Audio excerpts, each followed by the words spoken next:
Hello and welcome to the Waves of Joy podcast. I'm your host, Brenda Winkle. I'm a mindset and empowerment coach and an advanced theta healing practitioner. This podcast is about finding joy. It will also be about inspiring women who have found and built joy-filled lives. You'll hear more about how to find joy hourly, daily, monthly, and yearly, and learn about how to spread joy. You'll also hear powerful stories that don't sound joyful at the beginning, but where joy was found. I started this podcast because I wanted to normalize finding joy while experiencing the ups and downs of daily life. I hope you feel inspired and entertained. Now, pop in your earbuds or take me with you on your commute, or maybe both. Let's do this. Find waves of joy. Go green with Grove. At Grove, they take the guesswork out of which products are good for you and your home, and every product meets strict standards for being non-toxic, effective, sustainable, and cruelty-free. That one's really important to me. Once you find products that you love, they'll ship you your products straight to your home on a flexible schedule. It's so amazing. You can explore favorites and sustainable products. And when you click the link in the show notes and want to go green, you're going to get a free Mrs. Meyer's set or another gift of your choice when you place your first order at Grove. Check it out. Would you like to feel better and release limiting beliefs? Of course you would. I created a free meditation for you that's downloadable.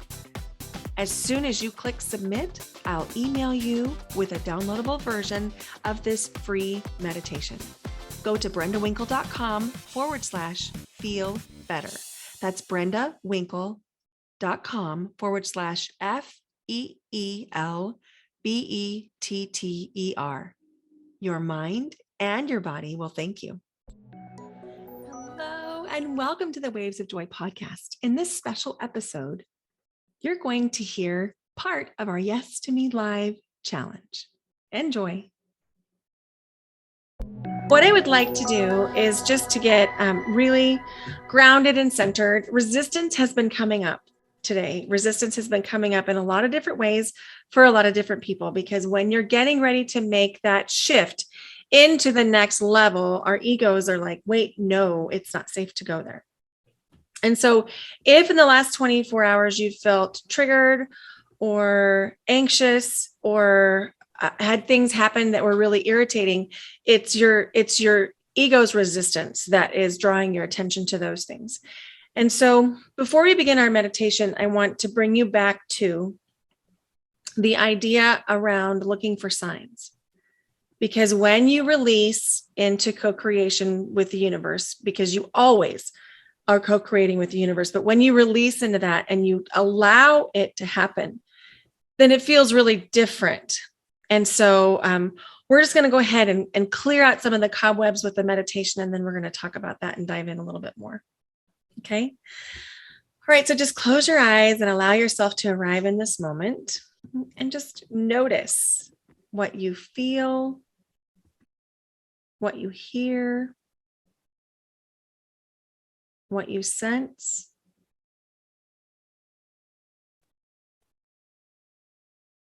Begin to watch as your energy pools around your heart space.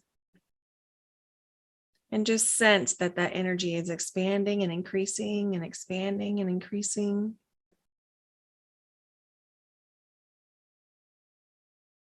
Every inhale, it expands. Every exhale, it expands.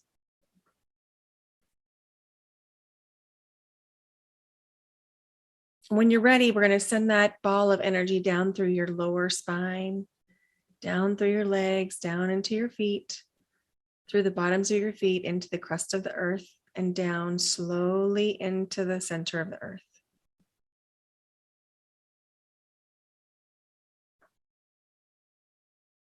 And on your next exhale, we're going to bring that beautiful ball of light slowly up from the center of the earth, noticing everything we see and sense and feel, up through the crust of the earth, into the bottoms of your feet, up through your legs, touch your spine and begin to ascend your spine and land again in your heart space. And now we're going to extend that energy up, up, up, go up through your throat, up through your third eye, up above the crown of your head, and stop about 6 inches above the top of your head.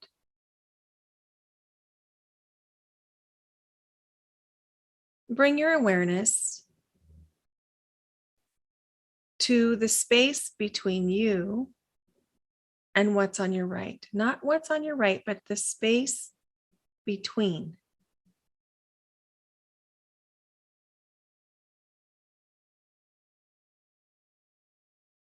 And now bring your awareness to the space between you and what's on your left.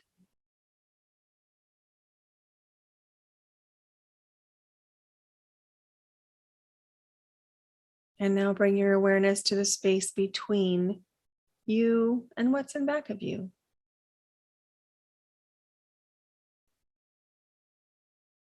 And now the space between you and what's in front of you.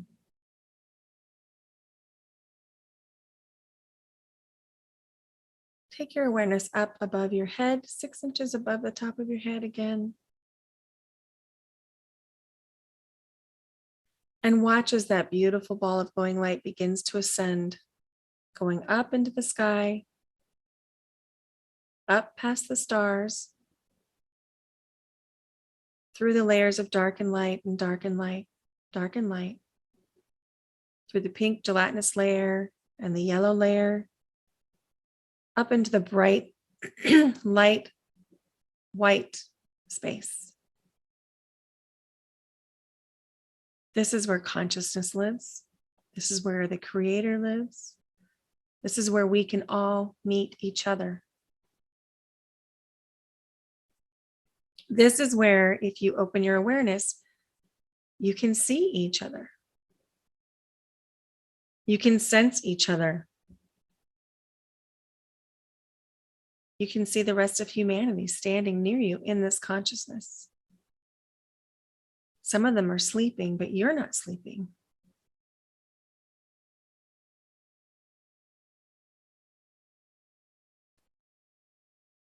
Just notice right now any resistance that you have around stepping into the next thing for you.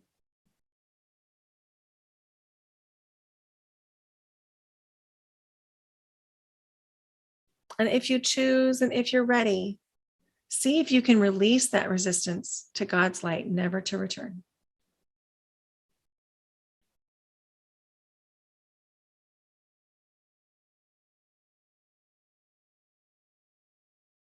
If you choose and if you're ready, you can accept God's unconditional love and light by stepping into the ball in front of you, filled with unconditional love and light.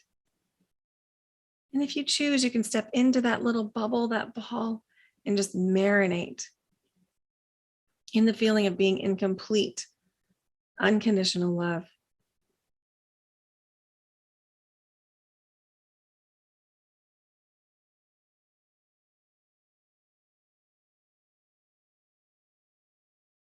If you're willing and if you choose, notice what's in your hands. Is there a tool? Is there something you could use?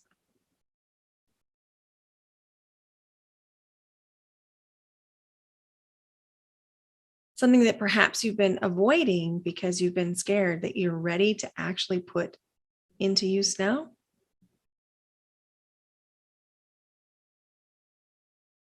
And if you're willing and if you choose, make yourself and Creator a promise that you will use that tool, that you will share that gift.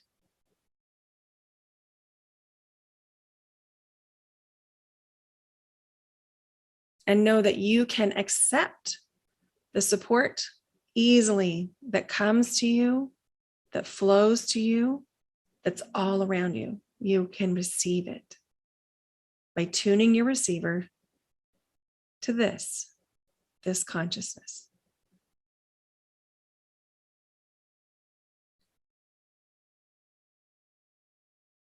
Take a deep breath in and exhale.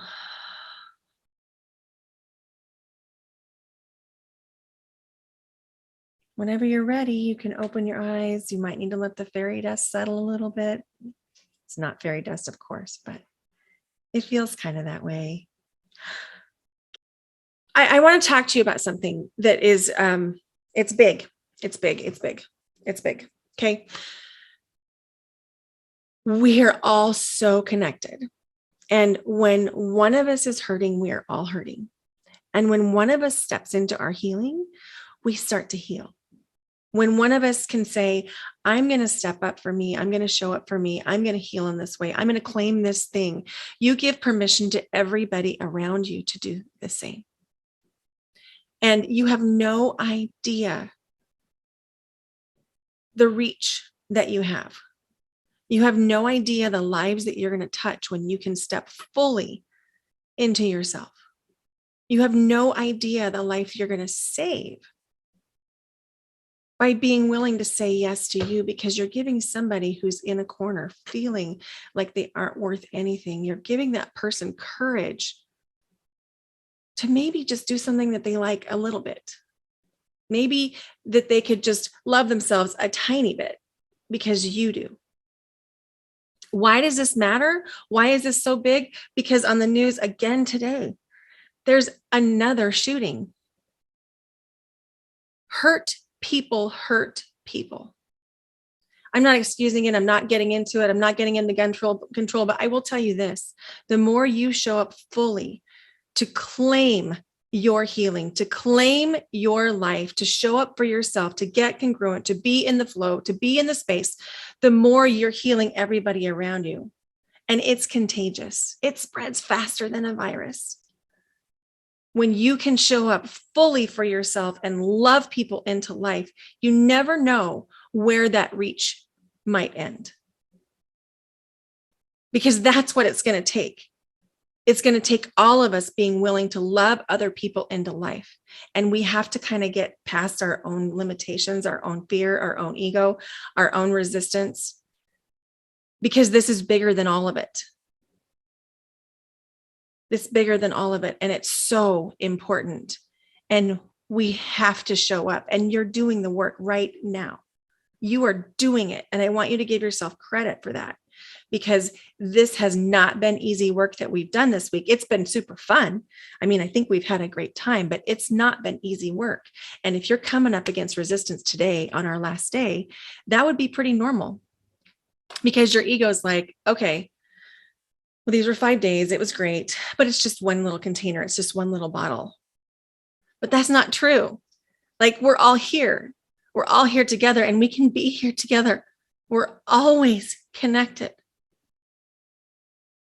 We're always connected in the consciousness. We're always connected in the ether, and we're always here too in the physical. We're just right here. And if the work that you've done this week has lit you up and put you on fire, and you want more of it, and you want to be held in a container to continue going forward, then Yes Academy is absolutely for you, because that's what I'm doing. I'm holding space for you. And if that's not your flavor, if that's not your jam, that's okay. Find something that is, to continue the work, because your ego right now today is telling you that you have to stop because now it's hard. And so your ego is looking for all the evidence around why this week was artificial, why this week, all of the good feelings that you had were just a coincidence. It's not a coincidence. When you get coherent and you get into meditation and you get to feeling good and you get positive and you get thinking about why you matter, it's not a coincidence that you're feeling good. And you get to claim this every single day of your life. It is your right. But as human beings, we're wired to get stuck in the scarcity. We are wired to get stuck in the negative emotions. And that is not a bad thing. That doesn't mean you're a bad person. That doesn't mean you're bad at it. There's nothing wrong with you. That's how we're biologically wired. That's why you numb out, because it kind of hurts. And when you begin just little by little by little by little to give yourself some love, you do a meditation. You make a little Zen corner. You light a pretty candle. You put on something that feels nice. That little bit of love gives you the courage to show up in new ways.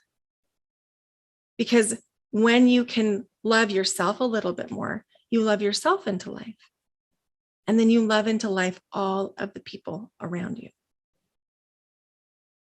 And so there's something that I call death by paper cuts. Death by paper cuts is where you have the clothes that you hate that are hanging in your closet. And you have the job that you don't like to go to every single day. And you have these little irritants. They're not going to make or break anything, but it's death by paper cuts, right? So that's also called friction. The more you can remove any friction in your life, the better. So I'm not saying go out and throw all your clothes away and go replace the wardrobe. That's not at all what I'm saying. But I am saying if you have that sweatshirt that just makes you feel like you're being hugged, put it on and wear it every day. If you have that shirt that makes you feel sexy and alive, put it on and wear it unapologetically. Because you'll feel different and you'll show up different and you deserve it. So many times we have these old clothes in our drawers and like they're the at-home clothes that most of us don't ever show to another person. These at-home clothes that if you were to have to go to the store or something, you would change out of those clothes. Those clothes, they should go thrown away because they're not feeling like $1 million in those clothes. Like get rid of them. You don't need them. I mean, maybe keep one pair to paint if you like to paint. I like to paint. But otherwise, get rid of that stuff. It's death by paper cuts. If you put something on and it's a little bit of friction, get rid of it. If there's something in your house that every time you look at it and you're like, yuck, that makes me think of da, da, da, da, get rid of it. Get rid of it. It's too much. You are too important. And if there's anything that's getting in the way of interrupting your joy, it's out. You don't have to make excuses. You don't have to explain. You don't have to validate. It's just out. Death by paper cuts. No more. No more death by paper cuts. So I want to show you something. And I think I am ready to share. So there is a Japanese scientist who is no longer living. And I'm on a roll. So, thankfully I saw his name. Masaru Emoto was his name. And he did science experiments on water crystals. And here's what he learned. He learned that negative vibrational emotions like hate or unkind words affected the water crystals and they lost their symmetry. He learned that they became malformed, dark, they couldn't shine light anymore. And you know what else he learned? He learned that those same water crystals could be transformed even after they were in some kind of misshapen form. You could change them by loving on them. And you could literally shift the crystal by offering it love. And you could go from something that was like kind of just a big blob, a mass, into this beautiful snowflake type crystal simply by changing your vibration and offering that love. Now, here's what else. I just woke up this morning to a new blog post from Joe Dispenza. And Joe Dispenza, if you haven't heard of him, he's worth looking up. He's doing tons of research so that the science can actually reflect the things that we know are all true. And the science is now showing that meditation heals in ways that we haven't actually given credit until now. He's doing work in San Marco Island in Florida. They did a retreat with cancer patients and non-cancer patients. And they studied the microbiome in the gut of all of the patients so that they could measure for two specific things that were really, really measurable. And I'm not a scientist, so this is not science speak. But what he found out is that the self-reported health of the cancer patients increased tremendously and matched that of the non-cancer patients, when the non-cancer patients came in after 5 days of meditation. After just 5 days of meditation, they were measurably healthier. And so that has huge implications for us. So if we are being inundated by news and bad news and all of the stressors of daily life and the things that might come along and be little irritants, we can shift that by getting congruent and turning to meditation. Now, we talked on day 1 or day 2, I don't remember which, about some of the things, because if you're fully triggered, if you're having a moment, maybe meditation doesn't feel accessible to you because maybe you're too amped up. And so in that case, embodiment. So squeezing up your arms, putting yourself back in your body, turning to your breath, breathing in, breathing out, all is really helpful. And then probably you can turn to meditation. And if you still can't, then maybe you can think of a song that you could dance it out to. And if you can't think of a song you can dance it out to, I'm going to share a playlist with you, and you can be like, okay, I remember that playlist, and I'll share it with you. I have it on YouTube. I also have it on Apple Music, so that you can access it completely. I'm looking up. Okay. And there's one more thing I want to talk about because I don't want to forget. Your body always knows the truth. You can't lie to your body. So you're having body wisdom all the time. You're having cues that things are right for you, cues that things are wrong for you. They come in the form of headaches or stomach aches or different things like that. So if you have body cues going on, don't ignore them. And if you really want to do some body muscle testing, I don't know if it'll work with my blur on. You might have to see the kitchen, which is kind of distracting. So if you say for control, my name is Brenda, that's my S. My hair is purple. That's my no. Your body will know. And you can test this to make decisions. You can test this to test for your intuition. You can test this for anything that you want in your life. Your body knows the score. Your body knows things that your subconscious mind, your ego self doesn't. So if you're really angsty over a decision, go to your body testing. And that was a really abrupt change from the flow of the conversation, but I had a little note to myself that I knew I remembered to forget. I forgot yesterday to say that. So I'm going to take a little break from this and take a look at our chat. And let's see. Becca, you're moving. Yep. That's a struggle. But it doesn't have to be. How about we manifest this? How about we manifest that you move easily with joy and ease, and that it feels almost effortless, and start looking for evidence of that. I love it. And Gabby says, I have lots of cleaning out to do. I just got rid of a big pile today as I was putting away some laundry, and I was like, I don't like that. I don't like that. So that felt kind of fun. And yes, Joe Dispenza does have a series on Gaia. Yeah. He is cool. Let's see. My son and I are working on healing his Crohn's. Yes, that's amazing. Awesome. Dr. Joe is incredible. Okay. Do you have any questions before? Okay. So we're going to talk about a couple things from your homework.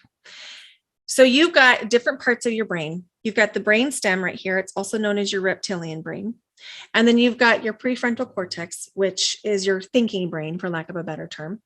And then you, of course, have your higher self. So when we focus your energy up above the crown of your head, you are already starting to pull yourself out of that ego brain. And so that's one of the things that can make it really, really useful.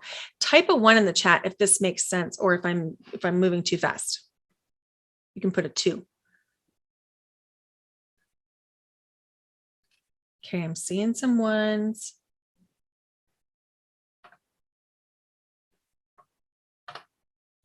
Okay, awesome. So let's talk about neural plasticity. Neural plasticity is your brain's ability to accept changes. So you know that you can create new neural pathways in your brain. That is neural plasticity. Okay. Your ego doesn't like the big changes, like the one that you're trying to make right now, where you're trying to get out of your own way and where you're really trying to connect with your higher self. That's super scary for your ego, because the truth is, if you completely step into your higher self, then you won't need your ego anymore. And so your ego's like, wait, I'm fighting for my life here, because it kind of is. But the truth is, I have not personally been able to get rid of my ego. I still have it. It's still intact. I still have to negotiate with my ego once in a while. And so I think you can assure your ego it's going to be a while until it's like extinct, because that's why we meditate, is because that ego self is still there. So yeah, love our ego or throw it off a short pier. I think we have to love it, because we have to just recognize it's part of us, although not the full part of ourselves. So I want you to think about a country road. So the place that I grew up in, northwestern Nebraska, had a lot of country roads. And if it was rainy, they would get really muddy. And you probably could still drive in the mud, depending on what kind of vehicle you had. You could probably get there. And the mud, you might slip and slide a little bit, but you're not going to lose your place. You're still going to be able to go, probably. But when it dries, it gets so hard that if you are going down a dirt road and you're in the rut of the hardened mud, it can be tough to even turn your wheels. Like, you may not be able to turn your wheels in that hardened mud.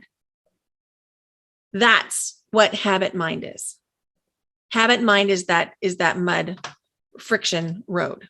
So it doesn't mean you're doing it wrong. If you're coming up against friction, it means you're doing it right. It's evidence that you're on the right path. It's evidence that you are creating these changes, which feels pretty good. And it's evidence that you've been able to shift. So the next thing I want you to understand is cortisol is super addictive. You've had a lot less cortisol in your life this week than you've had for many weeks, if you've been doing some of the meditations and some of the journaling. And so as your body rids itself of cortisol, it's just like with any addiction, you hit to a certain point and you sort of want the hit. So this is what makes changing patterns feel tricky. I promise you, you will not die from discomfort of lack of cortisol. I promise you won't. I promise.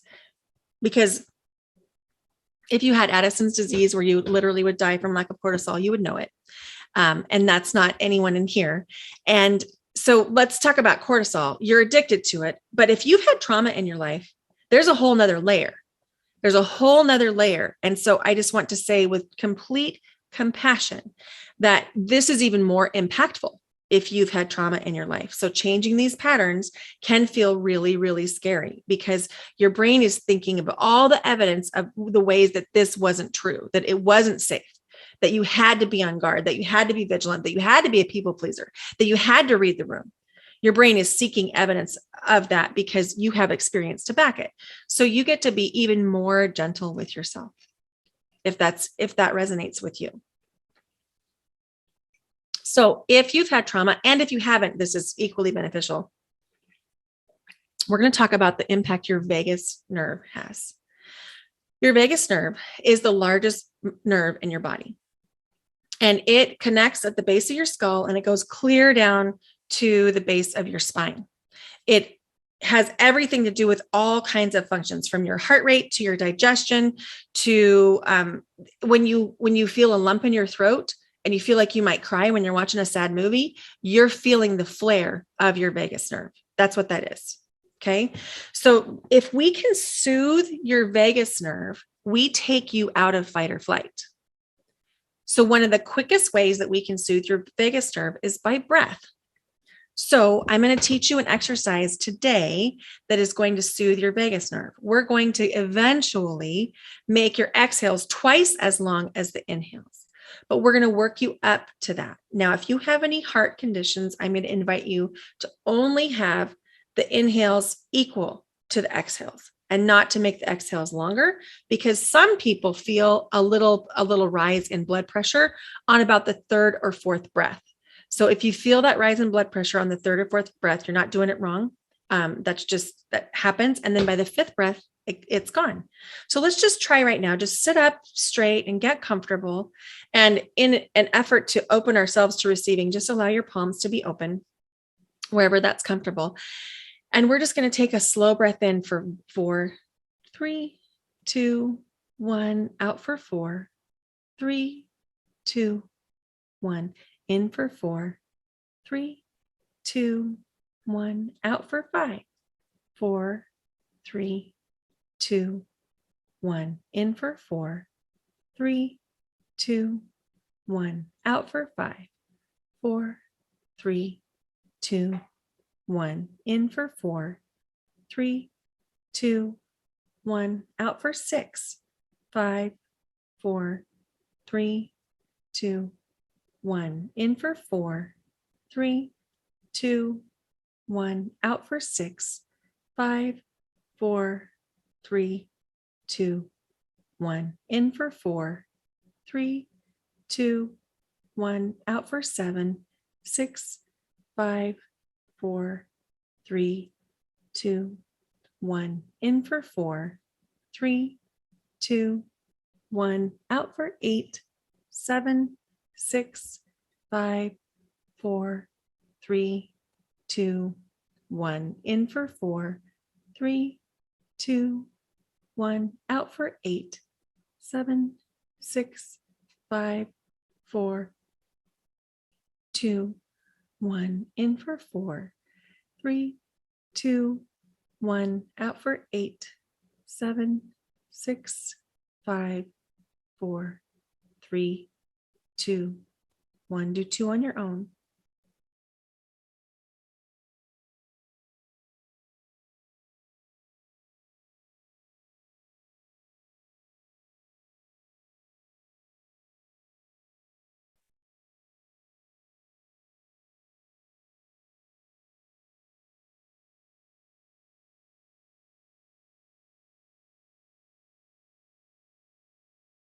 And when you're ready, let your breath return to normal.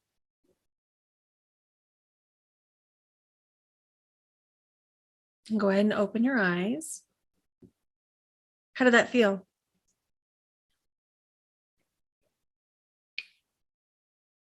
I'm seeing lots of nodding and thumbs up. That's good. So you can turn to this anytime. A lot of times you can do this even in a tense moment, like if you're in the grocery store and you're feeling like, oh my gosh, I feel my anxiety building. You can just try this and like walk steps. You breathe in for 4 steps, you breathe out for 4 steps. So you can do this in a lot of different places in a lot of different ways. And it just feels good and it soothes your vagus nerve.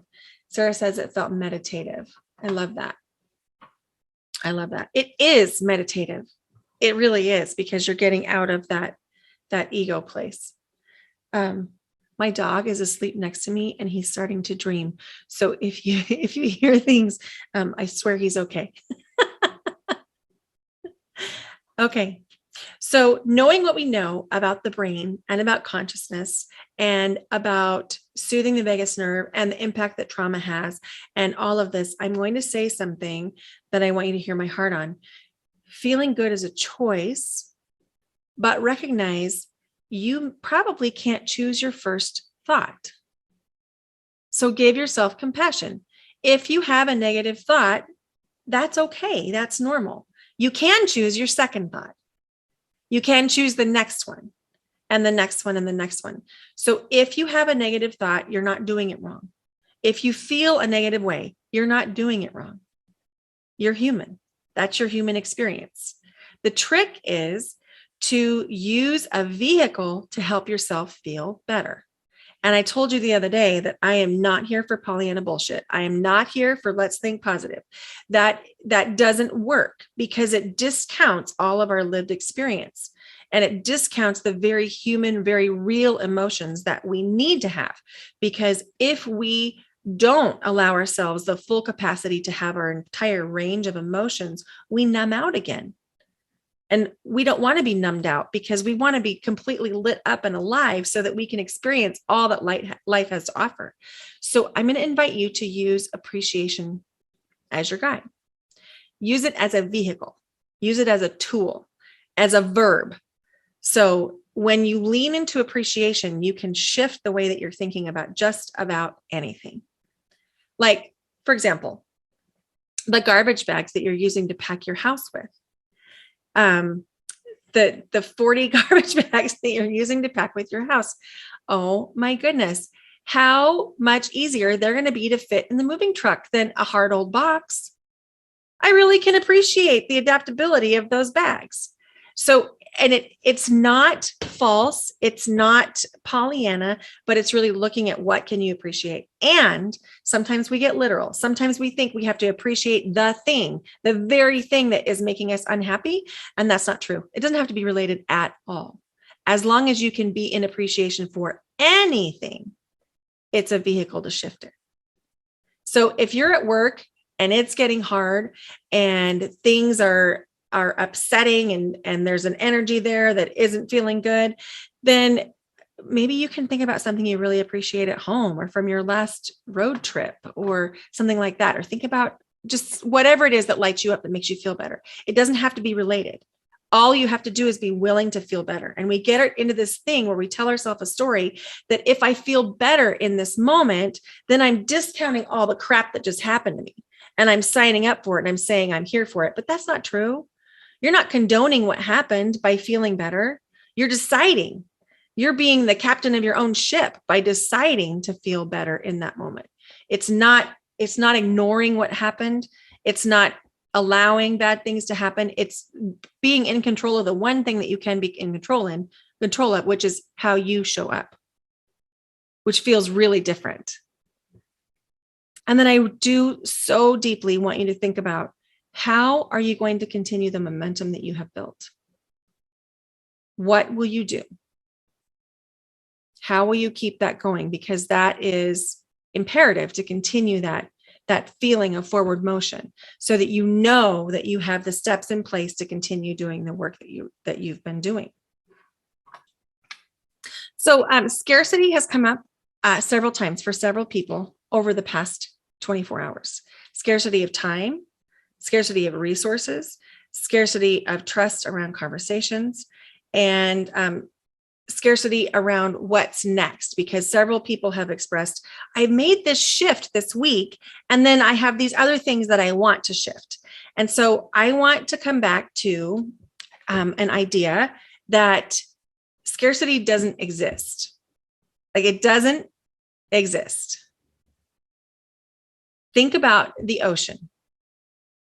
Okay. Mary Ann Williamson said something to the effect of, wouldn't it be crazy if every single ocean wave thought that it was separate from the other ocean waves? It's all connected. We're all connected. You're all connected. We're all connected. And that the ocean waves, the chaos that you see on the top with the crashing of the waves, that's the ego. That's where we think the scarcity is.